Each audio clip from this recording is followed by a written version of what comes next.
The film you're about to watch is about recovery from addiction. It isn't about the horrors of active addiction.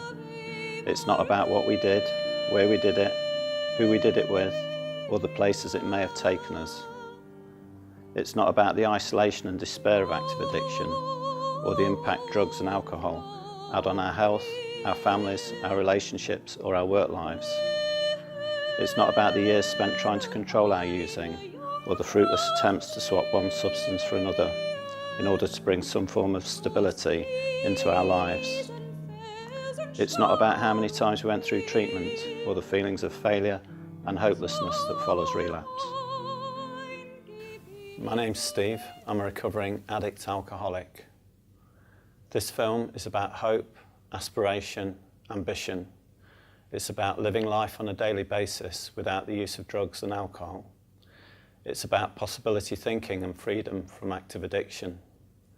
This film catches a moment in time and offers a tiny insight into our recoveries and what's important to us today. We hope this film demonstrates that with the right support, recovery is not only achievable, but it is sustainable. This film is for anyone who is interested in recovery, but especially for people who may be in active addiction, those who are in treatment but feel they want more out of recovery, or those people who can stop but can't stay stopped. We believe that everyone can achieve recovery, and that in recovery, anything is possible. Thank you for watching.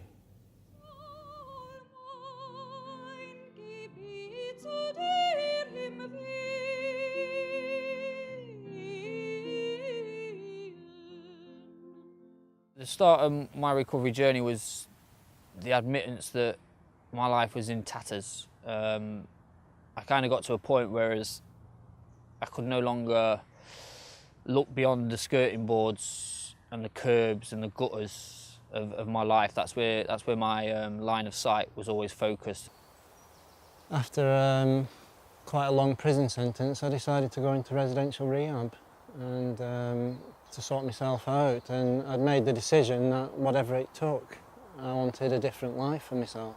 What I found is that treatment had kept getting me so far, but my life hadn't changed in regard to, I kept going back to Class A's and basically couldn't stay stopped. I went to an organisation called Double Impact, and so began my recovery. I'd been doing a lot of drinking, basically binge drinking evening, and I got up one day and I was so poorly that I told myself it was time to go and seek help. So I went to see my doctor, and after a month or so with Tracy, I got put into Double Impact, and that's how I've done my recovery. I'd been homeless for about 3 years, constant cycle of drugs, prison, and it just got tiresome.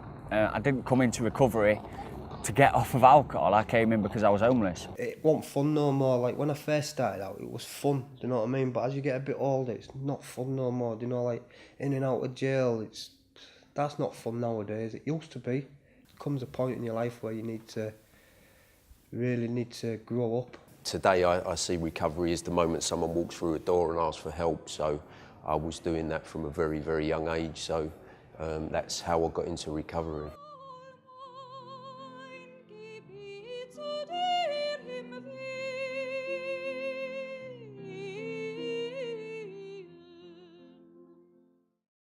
I think how I've stayed in recovery is basically by doing it a day at a time. I've accessed mutual aid groups throughout that period and continue to. I've got a lot of friends in recovery, and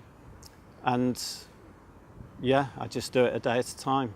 I have a really good network of friends who support me, who are aware of my history, and it doesn't really matter. They see me as who I am now. I think that's the key thing, developing a good social network and maintaining those relationships as well. I didn't believe anything that people said. When people said they had so many years of being clean and sober, and I didn't believe them. But then I started to listen to what they had to say and what they were doing, And I thought, I didn't see them going down a pub or looking for a dealer as soon as the meeting finished, so I figured they were telling the truth eventually. And I just did what they suggested, and they suggested very simple things to me, like keep it in a day, it's only for today. Sometimes it's only for 1 hour at a time. Sometimes it's just for a minute at a time. I won't use for this next minute, I won't drink for this next minute. And that was it. And I used to go around saying, I'll leave it for the next hour, I'll leave it for the next hour, and that's what I did for a long, long time. And I guess a lot of my focus has been on being around like-minded people, sort of having a willingness to evolve and to change, and also having the courage to look at the ways I used to behave, and deciding that was no longer a way that I wanted to.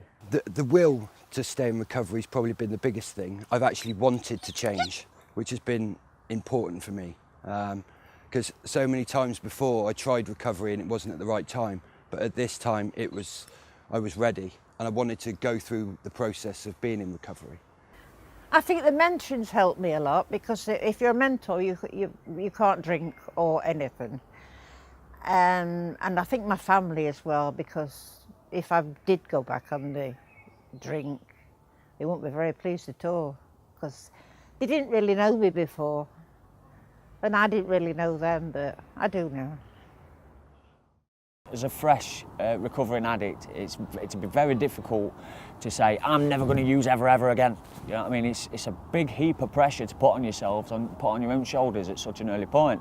The concept of just for today is that everything is only for that 24-hour block. Any pressure that you've got, I don't have to use for the next 24 hours. You can say the very same thing tomorrow morning, but just for today, I'm going to stay clean. And it just eases people into recovery. I mean, I'm at a point now where I don't have to live just for today. The concept is there and very much alive in me, and I can tap into it anytime I need it. But I'm feeling a lot stronger now I'm over a year in.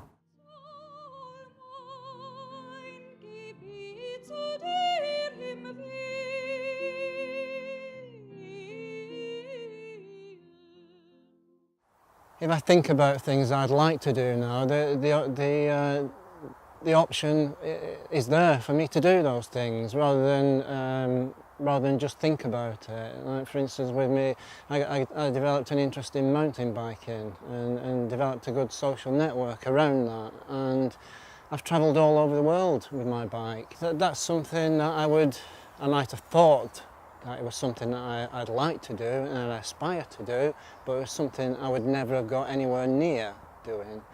Never even getting on the bike, to be honest. I've got confidence. I've been to do a talk in a college. I've thrown myself into a mentoring course and successfully passed that. So I'm doing things I never dreamed I'd do, things that I would have never have done in my life, and I've now got that confidence back to do that. Got into the dog showing, and this has been my main focus point for recovery. It's given me the opportunity to take this dog to the dog shows and show him, and we've done really well, and it's kept my focus. And through the initial starting off process of just showing my dogs, I've taken quite a few of the Kennel Club exams. I'm a qualified dog judge now. I'm doing a championship dog show next year at 3 counties. I'm really looking forward to that. And then when I got cleaner, the opportunity presented itself. So I came to my hometown university at Nottingham, got a degree, and then stuck around and did a master's. And so yeah, I've in an academic sense, I've educated myself whilst I've been in recovery. It's absolutely crucial for me that I carry on singing. You know, and my self-worth does go up every time that I do a concert, every time I perform to someone, every time I get a response, you know, really positive responses. It feels great, and it's it takes me that one step further in thinking, yeah, I can do this, I can do this. Since I've been in recovery, I've rekindled my interest in football, and which I used to have as a child, that I lost through active addiction. I've had a season ticket at Forest I go every other week, and now my son Jamie comes with me as well. So it might sound a simple thing, but it's a really enjoyable part of my life. I mean, I did things like I went to adult education because I had a problem spelling cat and dog. I could make money, but I couldn't spell. So I went till I got an education, and that was pretty amazing. And I found writing, and you know, I say that it kind of saved my life because it gave me the blank page gave me a way that I could put every single thing about me and everything else. It was like a safety box for it all. It was, and a sand pit. It was where I could play. It was where I could explore, and it was where I could express myself. So, my other best achievement was my book. So I got. Is that cheesy? Is that a cheesy thing to hold that up? But as my book, I'm very, very proud of it.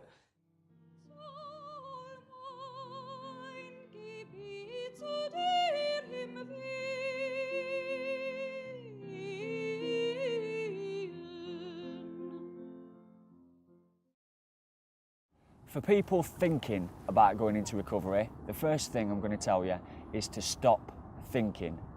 Your best thinking got you nowhere. Me, I came up with a line a few months back that suits me down to the ground. I think I know best, but I know I don't think best. Stop thinking and just do it. And just look at your life. If you're not liking what you see, change it. My advice to somebody would be, first of all, don't give up. Don't give up trying to be in recovery. It's a long-term process. It was for me. I was quite lucky that I was able to get into something that really sparked my imagination where the dogs were concerned, so I had a focal point. The way forward for me was abstinence, and what I mean by that is abstinence from drugs and alcohol, not just the one that you think's causing you the biggest problem. And what I found, to my amazement, is that it's actually a lot easier to abstain from alcohol and drugs than it is to try and control. My advice would be, please don't be frightened. Please just go for it. There's lots of out there for people. They're awesome people. I ran away the first time I got to meet Sean, one of the key workers, and I ran away. And as I got round the corner, I thought, no, go back because you need this. And everybody was beautiful, everybody. I felt that I could talk to people. They were strangers to me, but I could talk to them where I couldn't talk to anybody else. So please go for it. I think if I was to advise anyone, the first thing I'd say is, as things were said to me, the same advice is take the cotton wool out of your ears and put it in your mouth. Because I was full of things to say, but I wasn't very good at listening. You know, and people who use substances have lots of skills and lots of potential. They channel that into something different. Anything's possible, you know, and it's possible for you too. It's about just making that decision that no matter what. And it's not an easy road. It's not always an easy road, and it takes time to rebuild those things and to build a new life for yourself. But it's certainly possible for everybody. I tend to enjoy it. Tend to laugh. Don't lose the ability to laugh at yourself. You know, in them early months, them months when you know, all this stuff comes back, all these initial feelings and all these initial thoughts. You know, you have to sort of have the ability to laugh at the stupidity of the situations that you find yourself in. I would say to someone who was contemplating it, getting into recovery, is to find someone, a service, and go in there and ask for help, and find someone in there that you can sit down with and tell them who you are, where you've been, and what you want. And it's their job to then make sure that you achieve your goals and get to where you want to get to. There's people paid to help you do that, so I would say make them earn their money.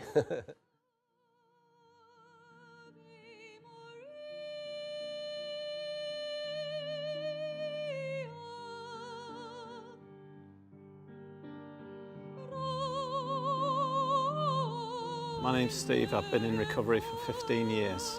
My name is Miggy. I've been drug and alcohol free for 11 and a half years. My name's Anne. I've been sober for about a year now.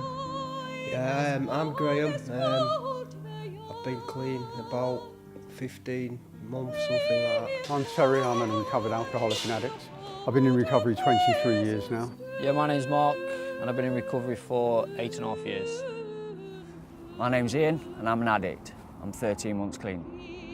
Hi, my name's Carol. I've been in recovery now for 18 months.